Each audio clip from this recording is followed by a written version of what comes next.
They told me if I cared so much, I should just go there and help, so I am. I will be heading to Egypt this week to join the march to Gaza and demand the immediate end to the killing and starvation of the people of Gaza. I will be going as part of the Palestinian Youth Movement's delegation, who is joining hundreds of other organizations and thousands of people from 32 countries across the world to march 30 miles on foot from El Arish to Rafah. I'm here in Ismailia, Egypt, and for the global march to Gaza, from Cairo to Gaza. We made it past one checkpoint, and the second military checkpoint we did not make it past.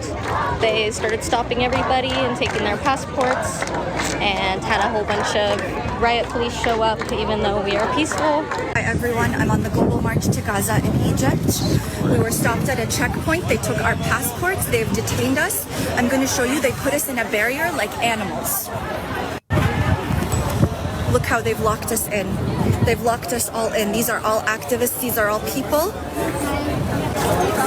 We are activists from multiple countries, and they've brought the army, they've brought armed cars. They are going to take us back to the airport to deport us. We have done nothing wrong. Canadian citizens and many, many others have been detained, went missing for hours and hours, and were deported from Egypt over the weekend. Some remain in custody, all because they dared to try to peacefully march to the Rafah crossing to break Israel's siege on Gaza and save lives. I spent my weekend messaging back and forth with a Canadian physician who is there. I also communicated with Canada's Global Affairs Department, and I'm going to fill you in on what has been happening here, because sadly the marchers have had to cancel their plans to head to the Rafah crossing. And despite communicating to Egyptian authorities that they no longer intend to go ahead with the march, and despite their movement's full compliance with Egyptian law, participants in the march are reportedly being arrested in the streets and their hotels simply for being part of this peaceful movement. All because, once again, they dared to march to the Rafah crossing to break Israel's siege on Gaza. Now, as I mentioned, over the weekend, Canadian physician Yipeng Ji kept me posted on what was going on. First, they left for the march, but when they tried to pass from Cairo to Ismailia,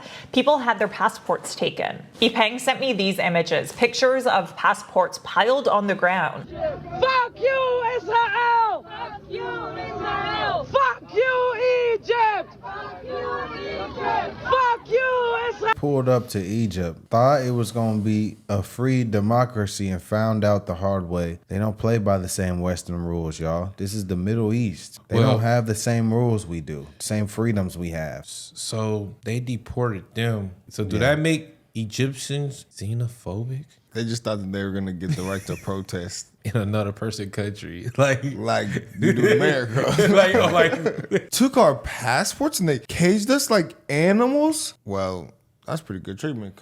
You know, other countries might even do it even worse than that. Yeah, lock your ass up, throw away the key. Today, thousands of activists from all over the world, they attempted to march in Gaza in an effort to highlight the need for humanitarian aid, but they never made it. Egyptian police detained several participants once they tried to assemble. This was just outside of Cairo. Arlington native David Fleeg joined the march and says he watched as several people from his group were detained. He actually spoke with our Jericho Tran about what he saw. And this story is all new for you tonight at 11. Took their passports, detained them. Some people were able to get through and made it there, and they were beaten by Egyptian police before they were rounded up onto buses, and they are currently at a location that we do not know. The police is having a crackdown on us. Arlington, Massachusetts native David Fleig found himself in the midst of danger after a failed attempt to reach the Rafah border from Cairo, Egypt, during the global march to Gaza. The American delegation of which I was a part, it's unclear exactly what happened, but we had somewhat of a collapse of our leadership and communication structure, and were told that we should all return to Cairo. Just been violently dragged into the buses here at the first checkpoint. Thousands from around the world participated in the march to try and encourage the Egyptian government to allow humanitarian aid across the Rafah border into Gaza. Now, those who were detained are taking to social media to call for help. They started to push people and drag them violently outside. They have beaten people. I have seen one woman that was beaten in her face in front of me. I think the very idea of us doing anything to highlight what was being done to the Palestinian people was not acceptable to them. Flag was able to make it back safely to Cairo, but remains uncertain about his plans moving forward. Egypt is just arresting people. Anybody with a backpack, they're getting detained. So it's not really clear, what that means. This as Flag's wife, Lauren, and their two children anxiously wait for his return. He's not been detained, but I do worry about what's going to happen at the airport, and I'm concerned about the well-being of everybody else who is on this very important and peaceful action. Jericho Tran, NBC 10 Boston. It won't be long until we're taken now. Among them TD Paul Murphy, who live-streamed some marchers being detained by Egyptian authorities. Unfortunately, when we got here, our passports were immediately confiscated by the army, and everyone else who was here has had the same situation. There was a bus here which they tried to get people to go on. People refused to go on it because they think, I think correctly, that it would be used to deport them. Back home in Dublin, Paul Murphy's wife has been closely following the events in Egypt. I have not spoken to him. His phone was seized. The last we saw was his live video where it's clear that he was forcibly and looks like violently seized.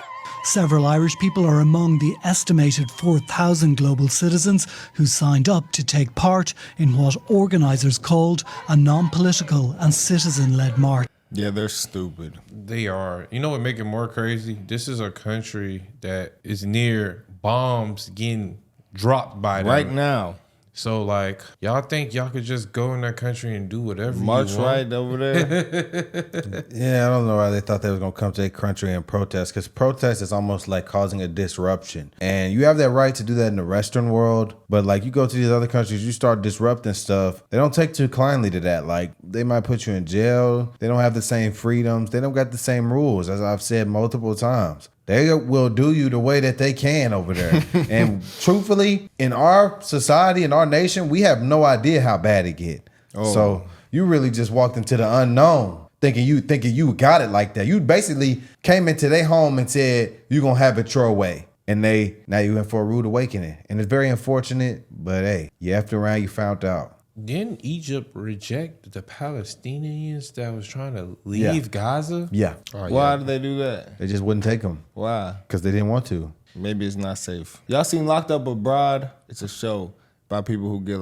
locked up in another country, and it's like a documentary about how it goes for them. Oh, it'll scare you straight about messing around in another country. Palestine free! 1, 2, 3! Palestine free! 1, 2, 3! Palestine free! 1, 2, 3! Have enjoyed ourselves, so we don't know what's going on. What do you guys say about it? Well, I've come to sightsee. It's my first time here, and I want to see Egypt, and I'm not being allowed to do that, which it's very oppressive. So what they're doing is essentially they're in the sun, sitting here without water, without any assistance, without toilets, without food. They tried to distribute the passports in a very disgusting manner, in a manner which is equal to the Zionists distributing the food in the cages for the Palestinians. It is disgusting what they're doing. It is shameful. I know that Egyptians are not like that. I know this country is supporting the Palestinians. I know this country is, the people of this country is with Palestine, and we appreciate the Egyptian people. However, what we see today on the borders is absolutely shameful. Everybody listen! Please listen to me. Yes, brother, speak. Can you declare yourself? Hold on, hold on. He doesn't need to. We are the police, and we are announcing through our police. Okay. Respect the country. Please respect our country and listen to us. Total respect. We just asking with politeness. With politeness. I can go. Listen. I can with total respect. I can go. Okay. You can't stay. This is against this country law. You can't stay there. We can't stay here. That's already. I am warning you that I own 2 sticks. You suppose all respect our country and our law. Okay? So your message has been already received, and you can go back and turn back to Cairo. We're supposed to arrange all of that. We could do it in America. Okay. Why can't we do it here? What are you doing here? It's against our law. Now, We can do it in America. Why can't we do it here? This is a different country. That is the most ignorant. That is the most ignorant thing I've ever heard. They have different laws and rules. To think that you can come as an American in another country and use your American rights and then bitch and complain at you're being oppressed when they don't allow you to is peak delusion. It's peak delusion. It's peak entitlement. And it's peak arrogance. And honestly, after seeing that, you got exactly what you deserved. To be honest with you, They didn't get what that was light. I'm finna mess y'all up with this one. Like, to think like this, I feel like this is white privilege. That is a level of white privilege. There's definitely a level of privilege. Like, also, like, I should be able to come in your country and protest and do whatever I want. For Gaza. It's supposed to be like America. Peak delusion. So we've got an article here. Activists taking part in the global march to Gaza have been violently blocked by Egyptian authorities as they've attempted to make their way to the Rafah border crossing with Gaza. Well, since the international efforts to break the Israeli siege launched last week, members of the convoy have been beaten, arrested, and their passports confiscated and have been deported. Reports on the ground say thugs paid by the government of Abdel Fattah el-Sisi have attacked the convoy. It's an interesting name there.